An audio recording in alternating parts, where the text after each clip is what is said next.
Toutes les étapes montrées dans ces films sont également disponibles en version imprimée. On y explique par ailleurs avec précision la meilleure utilisation selon les différents soubassements. Tout d'abord, il faut calculer l'espace entre le sol et la partie supérieure de la terrasse. 16 cm. On met les plots sur le sol préparé, une lambourde, et en tournant légèrement la roue du plot, on peut régler avec exactitude la hauteur sur toute la surface. On fixe ensuite les plots réglables aux lambourdes avec une seule vis. Tout le soubassement est parallèle au mur de la maison.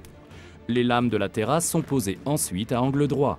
Grâce à cette forme de soubassement, il est également possible de les poser en diagonale ou selon un autre motif.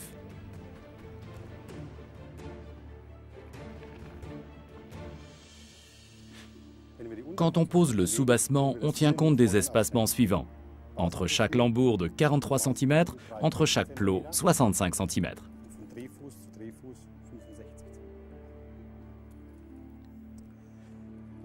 Quand on agrandit le soubassement, il est important que le recouvrement des lambourdes soit d'au moins le double de la largeur d'une lame.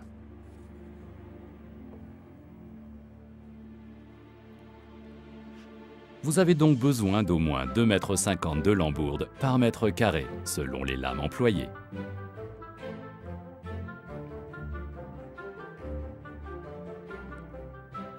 Pour le soubassement, veillez aussi à ce qu'il y ait un dénivelé de 1,5 à 2 % en partant de la maison, afin de permettre l'écoulement des eaux de pluie.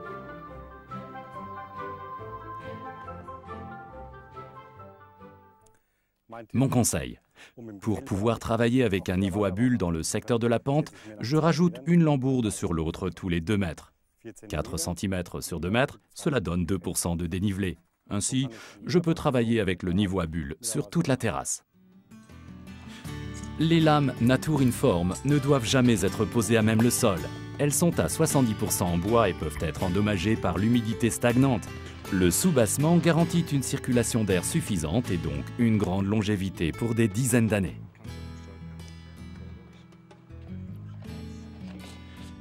Le principe des plots réglables simplifie le plus important dans la pose, c'est-à-dire le maintien des 2 % de dénivelé.